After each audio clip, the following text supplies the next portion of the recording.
ऐसे कर्क धन अंधु बोला जाता करकांधु, लेकिन बना क्या है? करकंधु। जैसे शकंधु करकंधु में आको दीर्घ नहीं हुआ, वैसे शकंधादिषु पररूपम वाच्यम इस वार्तिक के अनुसार सर्वधर्मान में भी दीर्घ नहीं हुआ। ये ऋषि ने लिखा, सर्वधर्मान इसीलिए नहीं हुआ। वो सज्जन मेरे पास पूरा लिस्ट भेज देखो, शकंधु आदि शब्दों में ये शब्द तो है।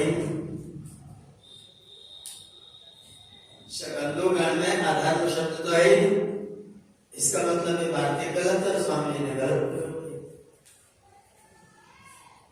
अब इसका उत्तर जिन्होंने व्याकरण नहीं पढ़ा वो स्वामी जी को चुपचाप गलत मान के बैठे। आप तो सही भी दिख रहा, शकंधादिगण में अधर्म शब्द है, तो स्वामी जी ने ऐसा कैसे लिख दिया? अब जिन्होंने पूरा गणसूत्र भेजा मुझे, मैंने उनको फिर से एक सूत्र भेजा पाणिनि व्याकरण के विशिष्ट ग्रंथ महाभाष्य का, महर्षि पतंजलि का लिखा हुआ। उनको मैंने कहा शकंधादिषु इति आकृति गणोयम। यह जो शकंधु आदि शब्द हैं वो गण पठित नहीं, समुदाय में एकत्र किए गए शब्द नहीं। ये शब्द आकृति गण है। आकृति गण का मतलब पूरे भाषा शास्त्र में जहां जहां आ के बाद आ और दीर्घ न मिले वहां ये वार्तिक लगा देना चाहिए। जहां जहां दीर्घ होता हो लेकिन न हुआ और शब्द प्रयोग में आ रहा हो, वहां पर इस वार्तिक को शकंधादिषु वाच्य को लगाना चाहिए, क्योंकि आकृति गण है, पूरा समुदाय नहीं है। ये आकृति गण महाभाष्यकार का वचन है, कात्यायन का वचन है, कौमुदीकार का वचन है, न्यासकार का वचन है, हरिदत्त शास्त्री का वचन है, सैकड़ों विद्वानों के द्वारा मान्य है, लेकिन लोग स्वामी जी ने कहीं गलत दे दिया। तो शकंधादिषु पररूपम वाच्यम महर्षि ने लिखा सर्वधर्मान परित्यज्य, और गीता श्लोक है सर्वधर्मान परित्यज्य। आचार्य रामभद्र जी महाराज है, रामभद्राचार्य जी महाराज, और भी अनेक पौराणिक विद्वान हैं। स्वामी दयानंद का खंडन किसी भी प्रकार से हो जाए, चाहे मैं गलत सिद्धांत प्रतिपादित करूं,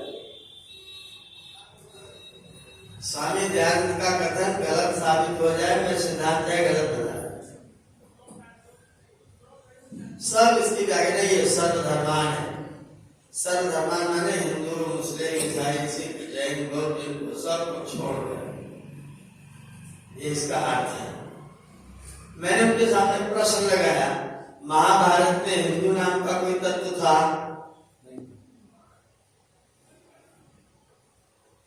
महाभारत के समय में हिंदू नाम का कोई तत्व था? छोड़ दीजिए। आपके पास बड़ा भारी ग्रंथ है रामचरितमानस, लिखे हुए केवल 500 साल हुआ, हिंदू नाम का तत्व था? नहीं। 586 से पहले पूरी धरती पर इस्लाम नाम का कोई तत्व था? 2023 साल से पहले धरती पर कोई ईसाइयत नाम का, क्रिश्चियनिटी नाम का कोई तत्व था? तो सर्वधर्मान कहां से आया गीता में? गीता में सर्वधर्मान में ये धर्म कहां से आया? जब गीता के टाइम पर इनमें से एक भी था नहीं। महाभारत के समय पर हिंदू नाम का कोई तत्व नहीं था, क्रिश्चियनिटी नाम का कोई तत्व नहीं था, कोई ईसाई नहीं था, कोई मुस्लिम नहीं था, कोई जैन नहीं था, कोई बौद्ध नहीं था, कोई यहूदी नहीं था, कोई पारसी नहीं था। तो सर्वधर्मान आया किसके लिए? जब था ही नहीं तो सर्वधर्मान क्यों कह रहे थे? तो फिर स्वामी दयानंद की बात ठीक से चलती नहीं, क्योंकि कह रहे सर्व अधर्मान, जितने अधर्म है। और एक बात और ध्यान रखिएगा, धर्म एक ही हो सकता है, अधर्म अनेक हो सकते हैं। सही रास्ता एक ही हो सकता है, गलत रास्ते सही बात एक ही हो सकती है, गलत बात, सही शब्द एक ही हो सकता है, गलत शब्द महाराज ने एक एक से ही शब्द से बहवो अपभ्रंशा, एक एक शब्द है उसके अनेक अनेक अपभ्रंश है। गौ शब्द गौ, गा औ विसर्ग, ये शुद्ध शब्द गौ। अब इन्होंने हु न बोल करके हिंदी क्या करते गौ, गा और उ लिख करके गौ माता क्या लिखते हैं, गौ माता। शुद्ध है कि अशुद्ध है? गा और उ रहेगा तो आ और उ तो रह ही नहीं सकता, साथ में ओ होगा, या तो गौ माता होता, गऊ माता कैसे हो सकता है? अशुद्ध है लेकिन चल रहा है। गैया मैया प्रयोग में है, गैया मैया सही है कि गलत है? साधु शब्द नहीं, व्याकरण सम्मत नहीं, भाषा शास्त्र से पुष्ट नहीं है, अशुद्ध शब्द है, भाषा में प्रचलित है। बंगाल में चले जाओ तो जहाँ जितनी पाकी मात्रा सबको ओ करके बोलेंगे। रसगुल्ला होता है कि रसगुल्ला होता है? सबसे बड़ी मिठाई बंगाल की रसगुल्ला, रसगुल्ला होता ही नहीं, रसगुल्ला हमारे यहाँ होता है, वहां तो रसगुल्ला है। सही है कि गलत है? शब्द है कि अपशब्द है? अब रसगुल्ला तो नहीं है ना, रसोदा तो रापर बहु की मात्रा आनी चाहिए, सापर बहु की मात्रा आनी चाहिए, वो तो नहीं, लेकिन उच्चारण उनका है रसगुल्ला, अपशब्द है। तो एक शब्द शब्द एक होगा, अपशब्द अनेक होंगे, सत्य एक होगा, असत्य अनेक होंगे, सही रास्ता एक होगा, गलत रास्ते अनेक होंगे। इसीलिए धर्म भी अनेक हो ही नहीं सकता। अगर कोई अनेक धर्म का, इसका मतलब धर्म के बारे में कुछ नहीं जानता, उसने धर्म का पढ़ा नहीं।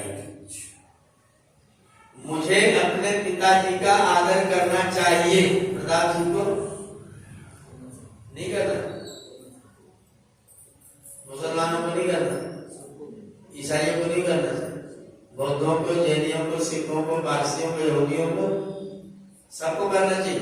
तो धर्म अनेक कैसे होगा? अपने पिता का आदर सबको करना चाहिए, तो फिर इसमें किसके लिए कहें इसको नहीं करना चाहिए? अब जो कहेगा नहीं करना चाहिए वो धर्म कैसे होगा?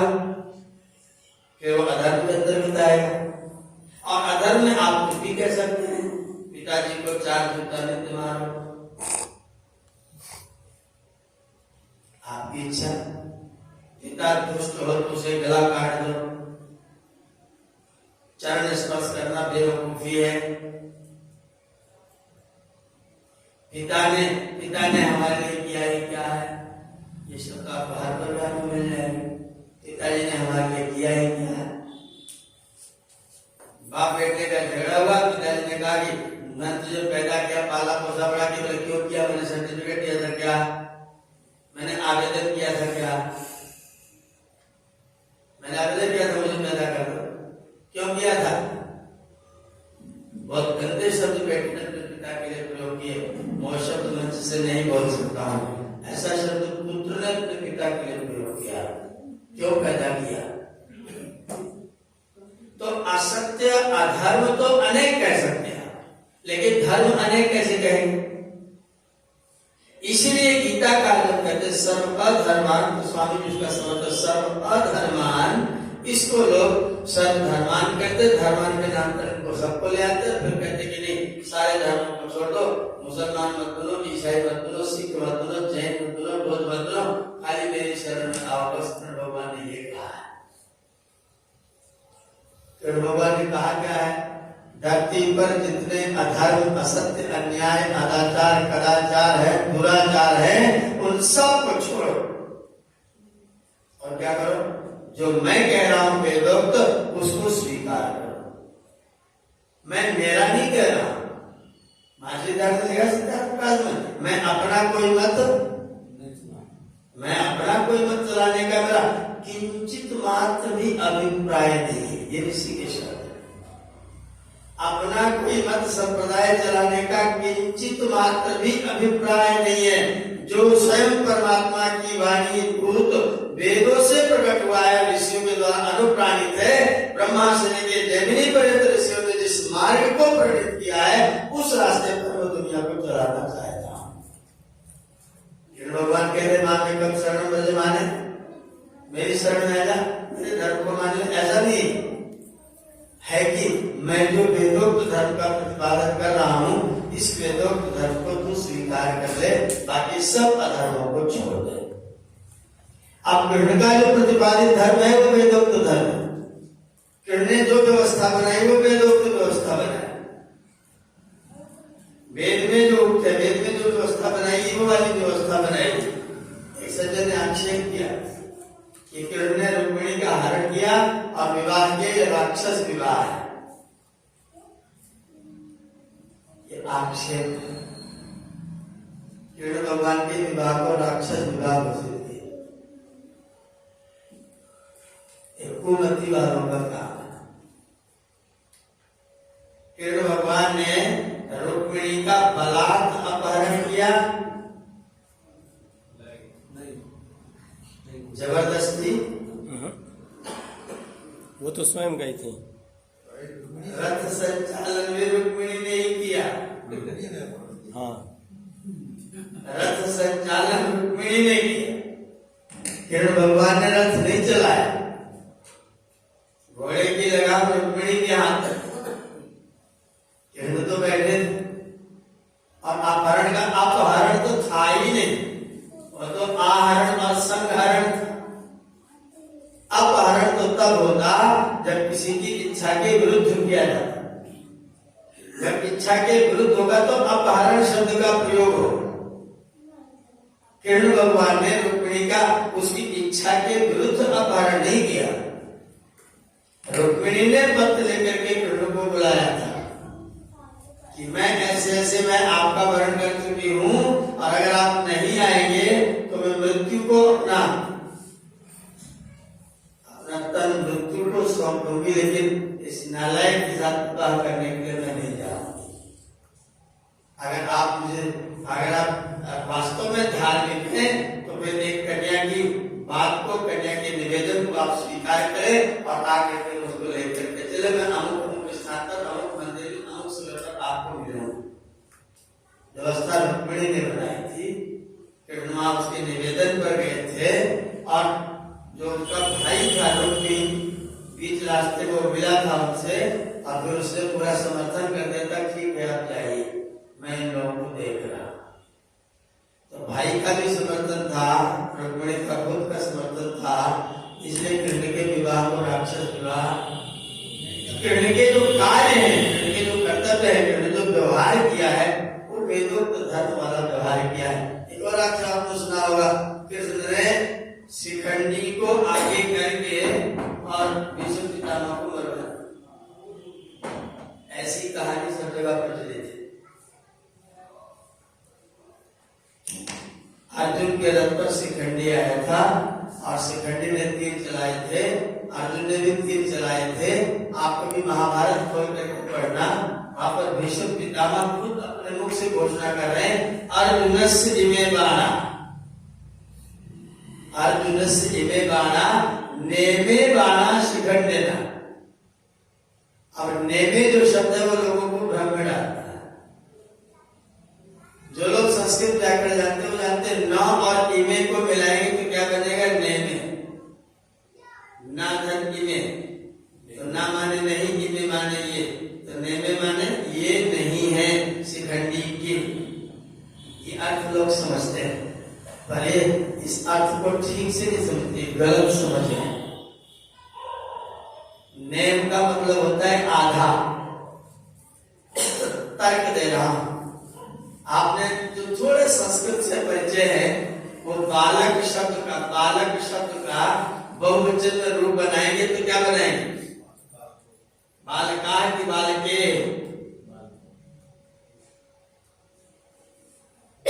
बालका होता है ना, तो अगर नेम शब्द का रूप चलाएंगे तो नेमा बनेगा कि नेमे बनेगा।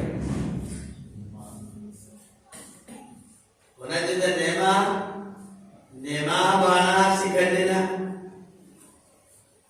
लेकिन नेमे शब्द का प्रयोग है। नेमे का मतलब आधे, नेम माने आधा। ये नेम सर्वनाम शब्द है और उसका अर्थ होता है आधा। तो नेमे बाणा शिखंडिना का मतलब आधे बाण शिखंडी के हैं और आधे बाण न इमे बाण तो शब्द ही नहीं, तो न इमा होना फिर बाणा में बहुवचन है, बाणा आए या भी आ होना चाहिए, तो नेमा बाणा। लेकिन यहाँ नेमे, नेमे का मतलब आधे। नेमा माने ये नहीं, ये अर्थ ही नहीं है। नेमे माने आधे बाण शिखंडी के हैं। अर्जुन ने क्या कहा था? तीर चला रहा था शिखंडी, और अर्जुन क्या काम कर रहे थे? जब भीष्म पितामह अपना धनुष उठाते थे तो अर्जुन लंबशों का धनुष काट देते, बाण चलाने नहीं। और इसकी प्रशंसा स्वयं भीष्म पितामह करते हैं कि अर्जुन के जैसा बाण चलाने में हस्त लाघव संसार में और किसी को प्राप्त नहीं। हस्त लाघव वहां पर शब्द का प्रयोग है। हस्त लाघव माने इतनी जल्दी काम करना कि पता ही न चले कि कब हो।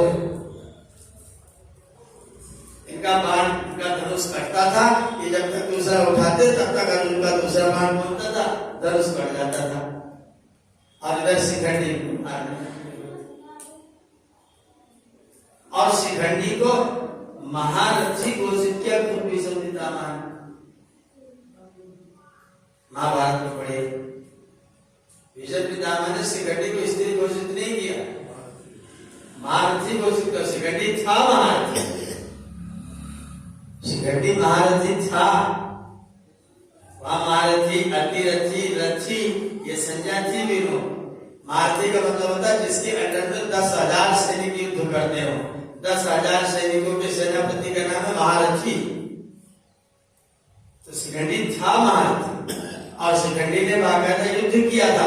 अर्जुन ने एक काम किया था, भीष्म पितामह को बाण नहीं उठाने दिया, और शिखंडी ने यह किया था कि बाण भीष्म पितामह को मारा, और भीष्म पितामह की मृत्यु हुई। तो कृष्ण ने मरवाया, एक करके मरवाया। शिखंडी ने प्रतिज्ञा कर रही थी मैं तुमसे बदला लूं, उसे मौका मिल गया और अर्जुन के साथ जुट गया। हाथ जोड़ के रथ के आगे खड़ा करके अर्जुन ने पीछे से बाण चलाया था क्या? ये कहीं नहीं लिखा है, ये कहीं नहीं लिखा है। शिखंडी बाकायदा युद्ध कर रहा था, अर्जुन ने उनके धनुष काटे थे, शिखंडी ने बाण मारे थे, और दोनों ने मिलकर के भीष्म पितामह का वध कर दिया था, उनकी हत्या कर दी थी। और कृष्ण भगवान साथी वहां पर उपस्थित थे। कृष्ण ने खड़े करके भीष्म पितामह को मरवाया। ऐसा उदाहरण देना महाभारत के लेख के अनुकूल ठीक नहीं है। अगर हम धर्म की विवेचना करेंगे, अगर हम धर्म के विषय में चर्चा करेंगे, तो ध्यान रखिएगा अधर्म अनेक होते हैं, धर्म कभी भी अनेक। ये हिंदू, मुस्लिम, ईसाई, सिख, जैन, बौद्ध, यहूदी, पारसी, ये सब क्या है? ये सब धर्म नहीं है, ये सब के सब जीवन पद्धतियां। जीवन पद्धति कैसे रहना चाहिए, दाढ़ी लंबी कर लेनी चाहिए, इसका धर्म से क्या लेना देना है? धर्म से उसका मतलब क्या है? और अगर दाढ़ी रखना धर्म है तो दाढ़ी कटाने के बाद तो धर्मभ्रष्ट लोग। अगर दाढ़ी रखना ही धर्म है, दाढ़ी कटा दिया तो धर्मभ्रष्ट हो जाए। दाढ़ी का धर्म से क्या लेना देना है? जनेऊ का धर्म से क्या लेना देना? चोटी का धर्म से क्या लेना देना? ये सब की सब जीवन पद्धतियां, जीवन जीने के तरीके।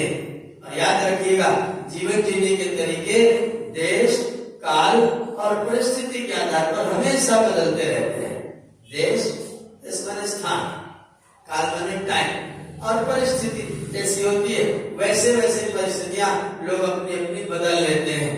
हमारे सामने, आपके सामने पिछले 30-40 साल में पता नहीं क्या क्या बदल जा रहा। ये धर्म बदल गया क्या? छूल के ढाक के पत्ते में पत्ता न रखे भोजन करते थे। बड़ा गुणकारी था, बड़ा लाभकारी था। अब हमने ढाक के पलाश के सारे बने ही खत्म कर दिए, उसकी पत्ता ही नहीं मिले। अच्छे बात है कि केले के पत्ते पर भोजन देते हैं, और बंगाल में केले के पत्ते काट लाते, एक पत्ते में 4 पत्ता बांट देते हैं, तो उस पर भोजन परोसते हैं।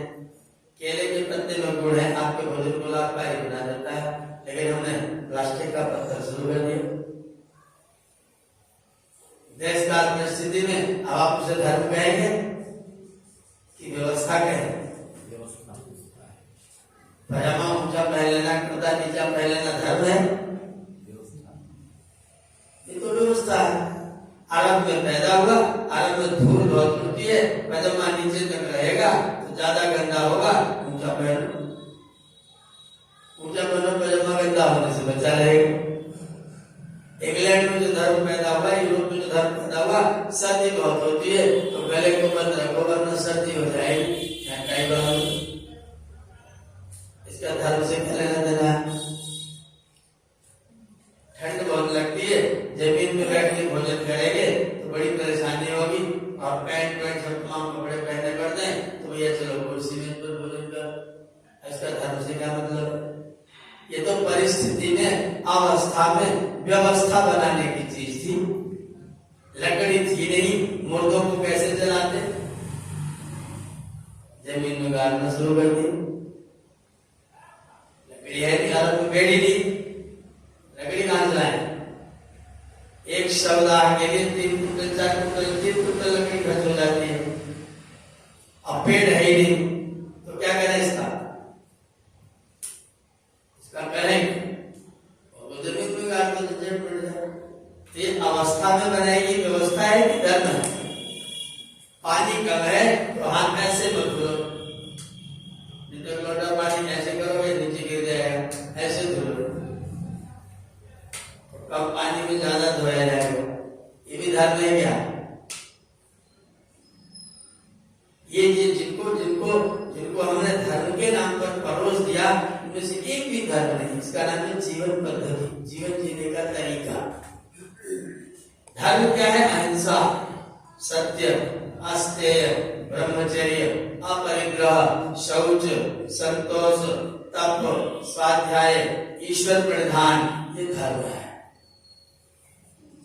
और धर्म का लक्षण आपके यहाँ किया गया है धृति। धर्म क्या है? धैर्य धारण करना, ये धर्म है। जो धैर्य धारण न करे, घबरा जाए, वो अधार्मिक है। संकट के समय पर जो धैर्य धारण न करे वो धार्मिक नहीं। जो किसी की गलती करने पर उसको क्षमा करना नहीं जानता, वो धार्मिक नहीं है। जो क्षमा मांगता तो मिलता है, पर करने का नंबर आता है तो नहीं करता। सच्चे प्रार्थना करें, हे प्रभु, जिसने मेरे साथ गलत व्यवहार किया है उसको शीघ्र कठोर दंड दिया जाए। थोड़ी देर बाद बोले, हे प्रभु, अगर मुझसे कोई गलती हुई है तो उसको क्षमा कर दिया जाए। मैंने गलती की है तो क्षमा कर दिया जाए, किसी और ने की है तो कठोरतम दंड दिया जाए। ये धर्म है क्या? धर्म है कि मुझे दंड मिले तो मिले, लेकिन मेरे किसी भाई को दंड हो, मैं उसे क्षमा करूंगा। कोई बात नहीं, गलती हो जाती है, सुधरने का अवसर उसको मैं प्रदान करूंगा, क्योंकि मैं धार्मिक हूं। यदि क्षमा, अपने मन का दमन करना, दमः, अस्तेय, बिना परिश्रम के कुछ भी प्राप्त करने की इच्छा न करना। किसी की जेब से निकाल लेना नहीं, बिना मेहनत के कुछ भी प्राप्त करने की इच्छा ही न करना। जिसमें आपका परिश्रम नहीं लगा है उस चीज को प्राप्त करने की चेष्टा न करना, यह अस्तेय। शौचम, अपने मन को, अपने तन को, सबको शुद्ध रखना, शुचि रखना, पवित्र रखना, ये आपका धर्म है। अपनी इंद्रियों से दुरुपयोग इंद्रियों का न करना, इंद्रिय निग्रह, ये धर्म है। बुद्धि का प्रयोग करना ये धर्म है, विद्या पढ़ना ये धर्म है, सत्य बोलना ये धर्म है, क्रोध न करना ये धर्म है। हमने क्या धर्म बता दिया? हिंदू धर्म है। इस्लाम के साथ जो व्यक्ति धर्म का प्रयोग कर देता है, मुझे लगता है इसकी बुद्धि में पूरा का पूरा भूसा भरा है।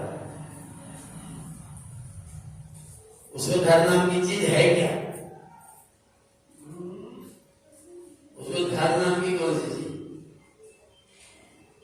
घूमते फिरते अटखेलिया करते नाचते घूमते हुए बकरियों को काट देता है, ये भी धर्म है क्या? जिसको जो जीवों पर दया नहीं करता, हम तो अहिंसा को धर्म करें और आपको किसी जीव पर कोई दया नहीं है और फिर भी आप धर्म घोषित है। अगर आप भजन सुन रहे थे, धर्म के नाम पर इंसान कितने कर रहा है पाप और कह रहा है क्या? कह रहा है धर्म। अगर पाप को धर्म कहेंगे तो पुण्य को क्या कहेंगे? इसका नाम अगर धर्म देंगे तो फिर पुण्य को आप किसका नाम देंगे? धर्म आपके आचरण का विषय है। आचार परमो धर्म, भी आपने सुना, धर्म आपके आचरण का विषय है।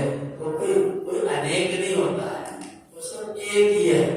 वह व्यवहार, ध्यान दीजिए, वह व्यवहार जो मेरे द्वारा किया हुआ किसी भी मेरे सामने वाले को सुख पहुंचाता है, उसे कहते हैं धर्म।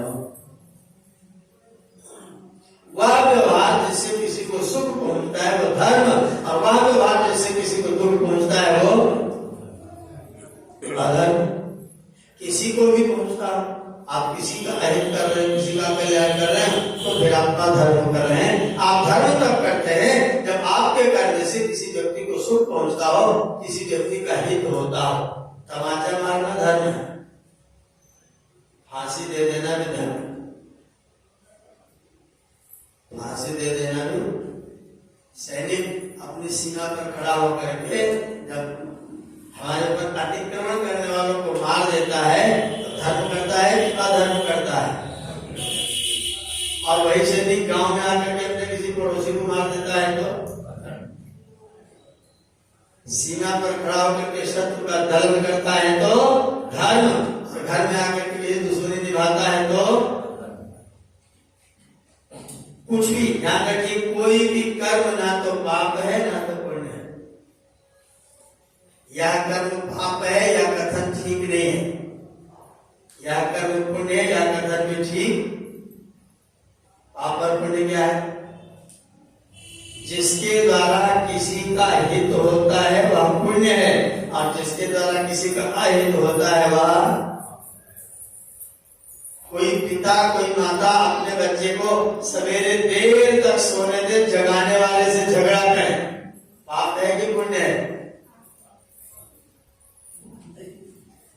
माता और पिता अपने बच्चे को देर तक सोने दे, जो जगाए उससे झगड़ा करे, पाप है कि पुण्य है? और कोई पिता अपने बच्चे को पास ले जबरदस्ती रजाई खींच के दौड़ने के लिए अपने साथ मैदान में ले जाए, पाप है कि पुण्य है? क्यों? क्योंकि जब बच्चा जगेगा, व्यायाम करेगा तो उसका क्या होगा? हित होगा। अगर आप उसका हित करते हैं तो जाने में रजाई खींचना पाप नहीं कह रहा है। अगर चिढ़ाने के लिए करते हैं तो विचार आप ये भी सोने के लिए गया रात को 10 बजे, ठंड का मौसम है, रजाई का कोना पकड़ के हिला रहे हैं, आदमी पैर के नीचे रजाई दबा के उसको सरपोट के ओढ़ना करके ओढ़ के बैठा हुआ है, आप उसकी रजाई हिला दे रहे हैं, तो आपका पाप हो गया। और सवेरे अगर उसको जगा दे रहे हैं तो आपका पुण्य हो गया। तो जगाना, सवेरे जगाना, रजाई खींच के जगाना, न जगने पर पानी डाल देना, पाप है कि पुण्य है? आप कब कर रहे हैं, कैसे कर रहे हैं और क्यों कर रहे हैं, इसका निश्चय किए बिना ना तो पाप निश्चित होगा ना तो पुण्य निश्चित होगा। कब कर रहे हैं, क्यों कर रहे हैं, कैसे कर रहे हैं, जब आप इसका निश्चय कर लेंगे तब आप जानेंगे कि मैं पाप कर रहा हूं या मैं पुण्य कर रहा हूं, मैं धर्म कर रहा हूं या मैं अधर्म कर रहा हूं। अगर आपके किसी कार्य से किसी का अहित हो रहा है, नुकसान पहुंच रहा है, एक सज्जन है इंजीनियर साहब, पता नहीं कैसे भोले भाले व्यक्ति है, मुझसे बोले आचार्य जी आपको जितनी मेहंदी सामग्री बनाना आता है उतनी सामग्री बनवाओ, लिस्ट भेजो। मैंने सामग्री लिखा, हिसाब लगा कि नहीं चल रहा है, 700 रुपए किलो सामग्री, 700 रुपए की 1 किलो सामग्री। मैंने लिस्ट बना के भेजी। बोले घी महंगे से महंगा बताओ। एक सज्जन आचार्य रविंद्र जी 2000 रुपए किलो घी बेचते हैं, गिर गाय। हमने मुझसे कहते उनसे घी मंगा लो। उन्होंने घी मंगा लिया, सामग्री मंगा लिया, फिर मुझसे बोले आचार्य जी हमारे हवन करा। मैंने कहा ठीक है मैं करा दूं। अब मैं बैठा संकल्प करा के, मैंने कहा उद्देश्य क्या है आपका, किस भावना के साथ कर रहे हैं? अरे जो पड़ोसी का भवन है ना मेरे से ऊंचा चढ़ रहा है, धराशा ही हो जाए। ऐसा मंत्र पढ़ो कि रात को भूकंप है मेरा भले गिर जाए पर इसका नाला का नीचे से पूरा उखड़ के गिर जाए, ऐसा मंत्र पढ़ो। मैं उठ करके अपना आसन पटो रचल लिया। बोले ये क्या हो गया? मैंने कहा ये जी करना मेरे बस की बात। ऐसे मैंने इतनी महंगी सामग्री जुटाई, इतना महंगा घी जुटाया और इतना आप इतने विद्वान है, अच्छा मंत्र पढ़ दीजिए मंत्र में मैं धराशा नहीं होगा भाई, नहीं होगा। इसको आप ये कहेंगे क्या? इसको आप पुण्य ये कर रहा है, अच्छी सामग्री कर रहा है, लेकिन पुण्य है क्या? धर्म है क्या? नहीं है। और कुर्ता धोती पहन के चाहे कुर्ता पजामा चाहे पैंट कोट पहन के धर्म होगा? बड़ा विचित्र लोगों ने कितना धर्म को कैसा बना दिया, वो केचुआ जिसको की हड्डी नहीं है, ऐसा धर्म बना दिया, कुछ भी करो धर्म हो। किसी ने कैसे बता दिया कोई धर्म हो गए? झगड़ा करने लग जाते कि मुर्दे का सिर उत्तर रखेगी दक्षिण रख, किसी पर झगड़ा होता रहता हो गया, ये भी धर्म हो गया। स्वामी जी ने तमाम विकल्प दे रखे, ऐसे नहीं तैसे कर लो, ऐसे नहीं तैसे कर लो, ऐसे नहीं तैसे कर लो। और जिसमें जिसको करने में कुछ भी नहीं है, घर का दरवाजा दक्षिण को हो जाए तो पंडित जी लोग झगड़ा कर रहा था। मैं 55 साल का हो गया और 55 साल से हमारा दरवाजा दक्षिण को, हमारे घर का द्वार दक्षिण को, और पूरा सब कुछ, किसी चीज कोई कमी नहीं, सब संतान है, सब धन वैभव, गाय घोड़ा बैल जो चाहे सब चीज एकदम भरी पूरी हो, निरंतर उन्नति है। आर्थिक दृष्टिकोण से, भौतिक दृष्टिकोण से, स्वास्थ्य सबका बहुत अच्छा है। 86-27 साल के पिताजी 10 की मोटरसाइकिल रोज चला रहे हैं, सब स्वस्थ है। दरवाजा दक्षिण की तरफ, लोग कहते दक्षिण दरवाजा का सत्यानाश है। हमारा सब समृद्धि हो गई। 18-20 गाय दरवाजे पर बंधी हुई, भारत की कमी होती नहीं। दरवाजा दक्षिण पर, वास्तुशास्त्र की दिन पढ़ाते दक्षिण दरवाजा में करोड़ों का मकान तोड़वा करके उस पर फिर करोड़ों खर्च करके लोग इधर का दरवाजा उधर कर लेते, उसके बाद पड़ोसियों से मुकदमा हो जाता, तुमने दरवाजा इधर क्यों खोल दिया?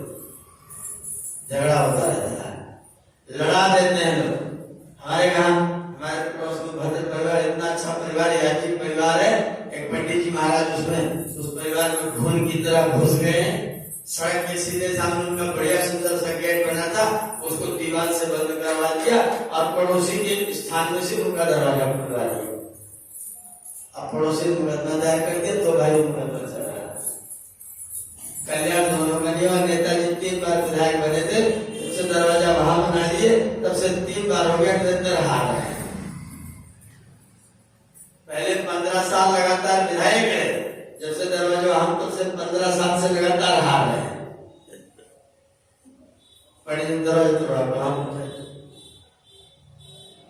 ये जो आपने धर्म का मापदंड निर्धारित किया हुआ है वो अबुद्धिमत्ता वाला, धी वाला कार्यक्रम नहीं हो। वहां धी वाला कोई प्रयोजन नहीं है। इसलिए जो धर्म है वास्तव में वह बुद्धि पूर्वक किया गया वह कर्म, बुद्धि पूर्वक किया गया वह कर्म जिसको करने से, जिसके साथ आप करते हैं उसका हित होता है, उसका नाम धर्म होता है। ये कहीं बदलेगा? जहां बदलेगा पर मनुष्य मनुष्य नहीं रहेगा, कुछ और रहेगा। मनुष्य मनुष्य बना रहे इसके लिए एक ही रास्ता है, जिसके साथ व्यवहार करो उसका हित करने की कोशिश करो।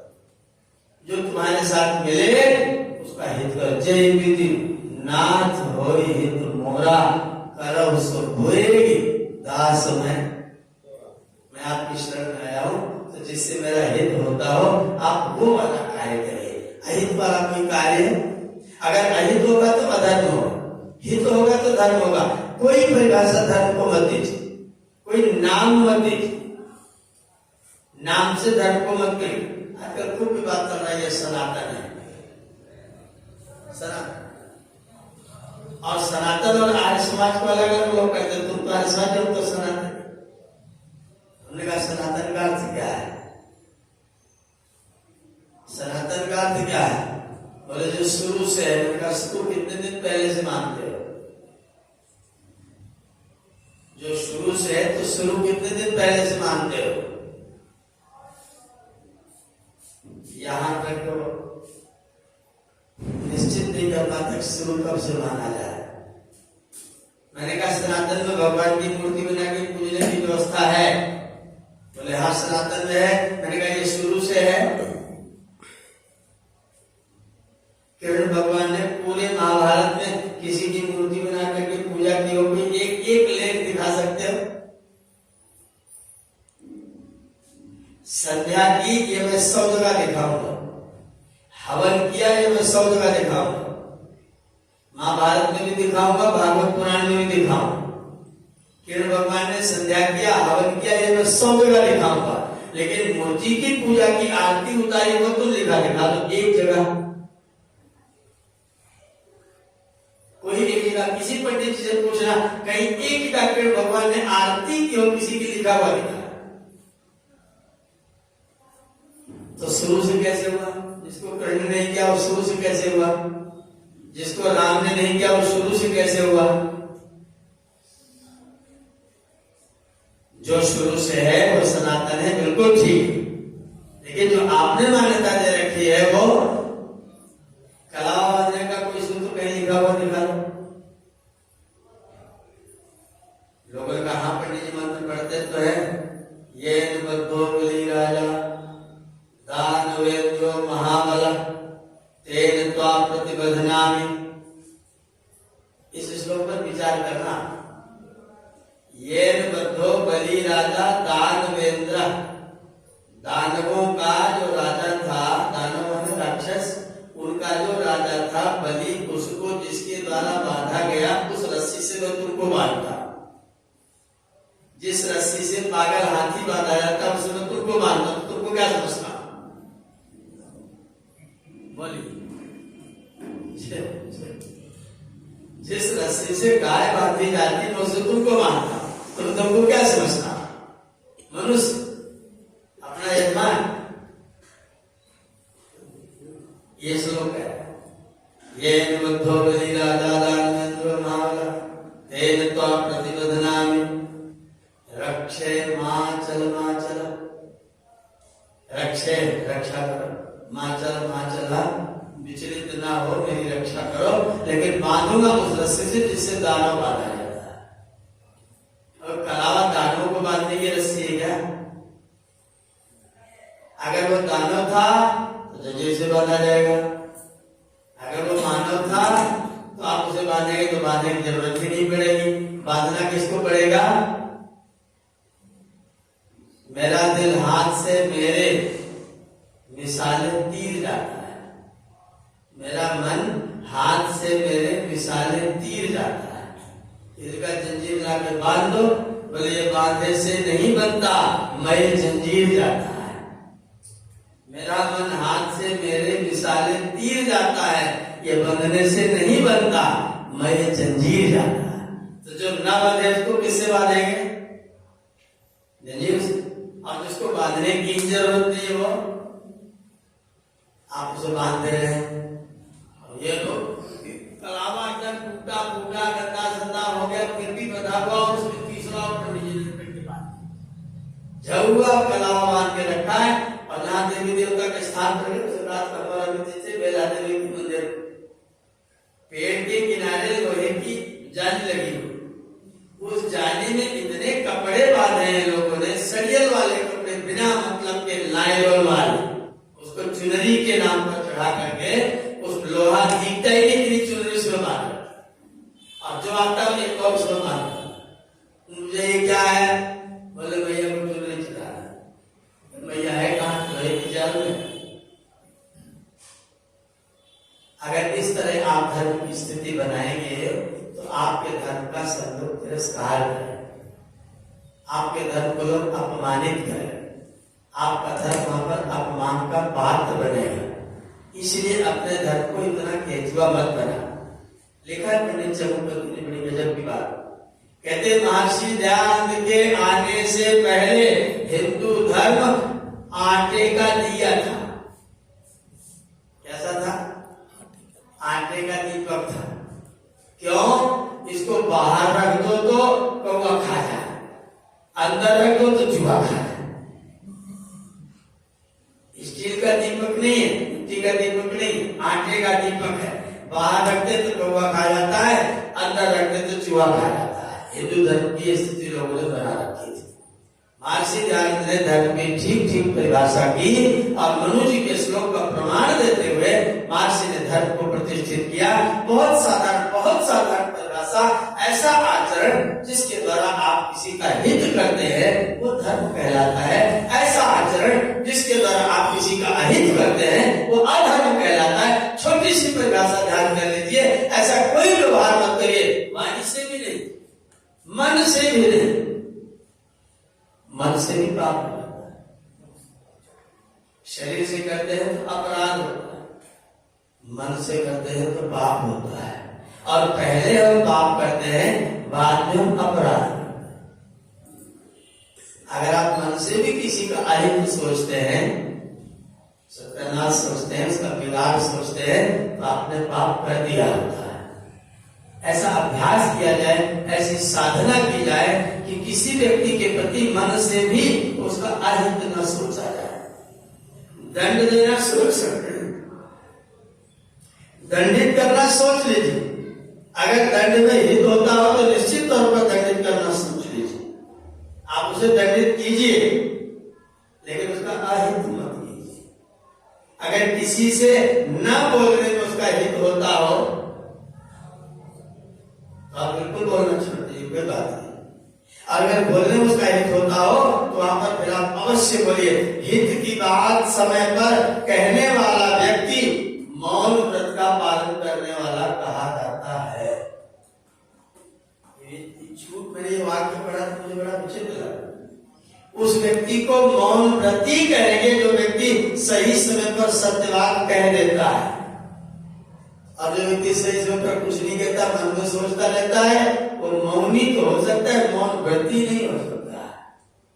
मौनी होगा पर मुनि होने में उसकी शंका है।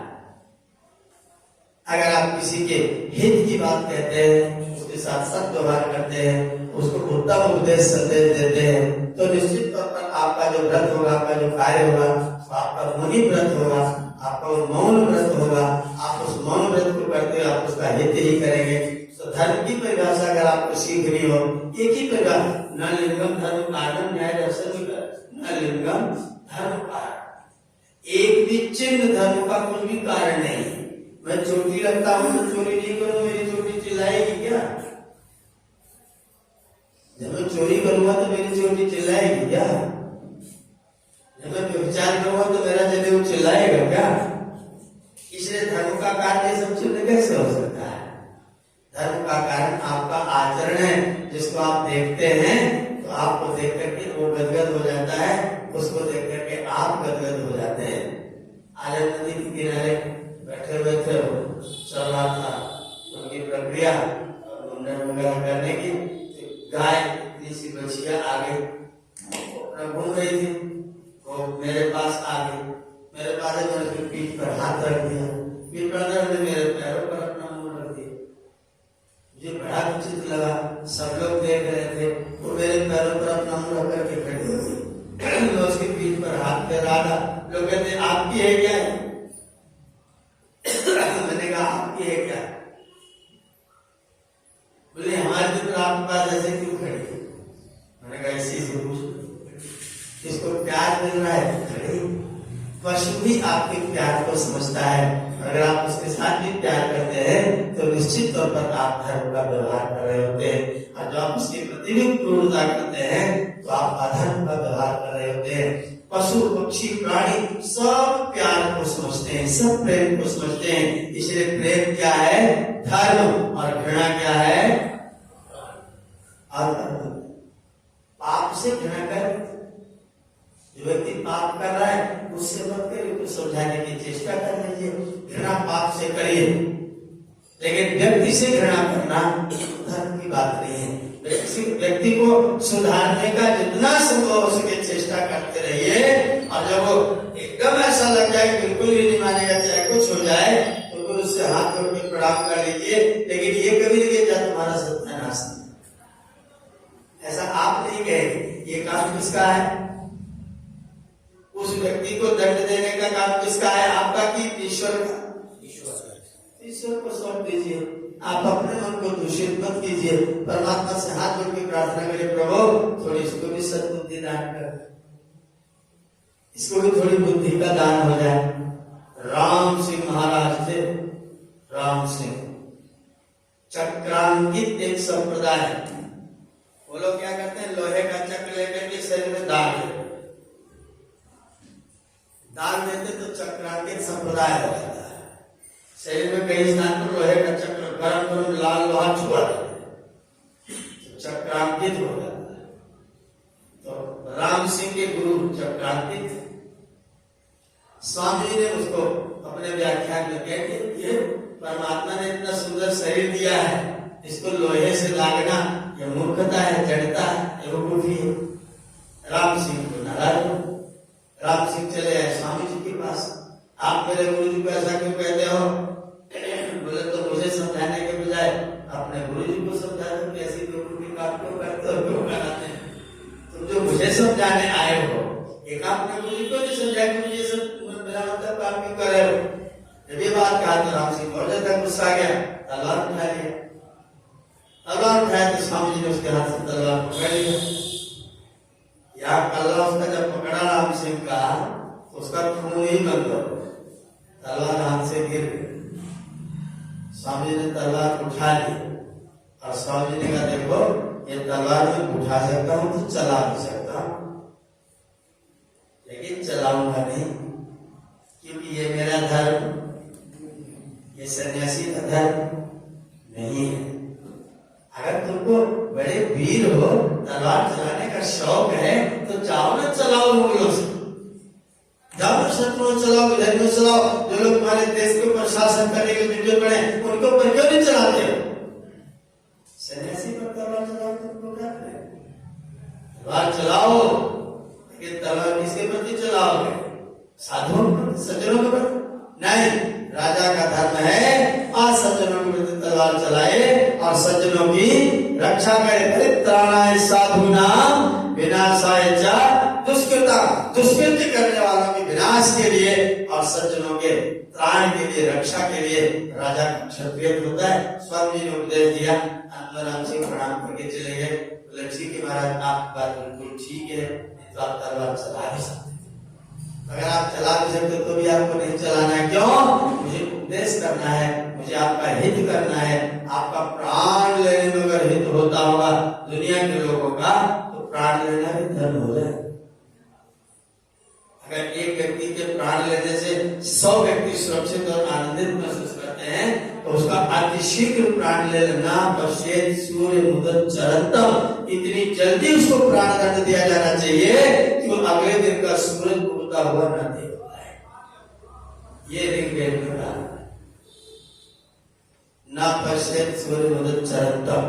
दंड की व्यवस्था इतनी तीव्र हो कि अपराधी व्यक्ति अगले दिन का उगता हुआ सूरज न देख पाए, क्योंकि उसके विनाश में, उसके मार देने में, उसके समाप्त कर देने में सैकड़ों सज्जनों का बहुत बड़ा लाभ होता है, इसलिए उसको दंडित करना भी धर्म है। तो कोई भी एक भी काम, व्यक्ति की किसी काम को लेकर के धर्म मत कहना, क्यों, कब, कैसे किया जा रहा है। अगर वो हित के लिए है तो धर्म है, अहित के लिए है तो अधर्म है। ये धर्माधर्म की परिभाषा है, इसको हम स्वीकार करें। आपने मेरी बात ध्यानपूर्वक सुनी। समय जो निर्धारित 9 बजे का वो पूरा हो गया है। डॉक्टर साहब कह रहे थे कि जितनी देर चाहे उतनी देर बोल लेना। ईश्वर की कृपा है कि मैं थकता नहीं और कभी भी आराम नहीं करता। शरीर को सुला देता हूँ, रात को उसको विश्राम कराता हूँ, लेकिन इसको सुला देता हूँ, पर मैंने शरीर को कुछ होता होगा तो अब वैसे भी अगर आप अपने मन पर विचार करें तो आपका शरीर नहीं थकता, आपका मन थक जाता है। किसी बच्चे को खेलने में लगा दिए पूरे दिन, gilli danda, cricket, bat ball, थकेगा, थकेगा। और 1 घंटा खुरपी से घास चलवाइए तो थकेगा। अच्छा, बैट भारी, खुरपी भारी, बैट भारी की खुरपी भारी, बैट खुरपी हल्की है ना, उसकी 500 ग्राम लोहे की खुरपी होती है, 250 ग्राम की होगी। 200 ग्राम की खुरपी चलाने में थक गया और 2 किलो का बैट चलाने में, इसका मतलब व्यक्ति मन से थकता है, शरीर से नहीं थकता है। तो अगर किसी का मन ही वैसा होगा तो व्यक्ति थक जाएगा। हम तो चलते फिरते रहते हैं, रात भर यात्रा करके 3 बजे गुरुकुल पहुंचे, 5 बजे फिर 6 बजे तक 5 से 6 क्लास ली, फिर 6:30 7:30 वाली क्लास में अटेंड किया, नहा धो के करके फिर वहां पहुंच गए, वहां से चल करके फिर यहाँ पहुंच गए और यहाँ भी अपना कर्तव्य पालन कर दिया। और अभी भी अगर 1 घंटा और बोलो तो मुझे तो ऐसा लगता है कि मैं थक गया, मुझे कोई संकट नहीं है। तो अगर कोई व्यक्ति सुनने वाले लोग होते, सुनते श्रोता सामने ठीक बैठे हो तो फिर सुनने सुनाने का मन करता है। आपने ध्यानपूर्वक बात को सुना, आपका बहुत बहुत धन्यवाद करते हुए विराम देते हैं। ओम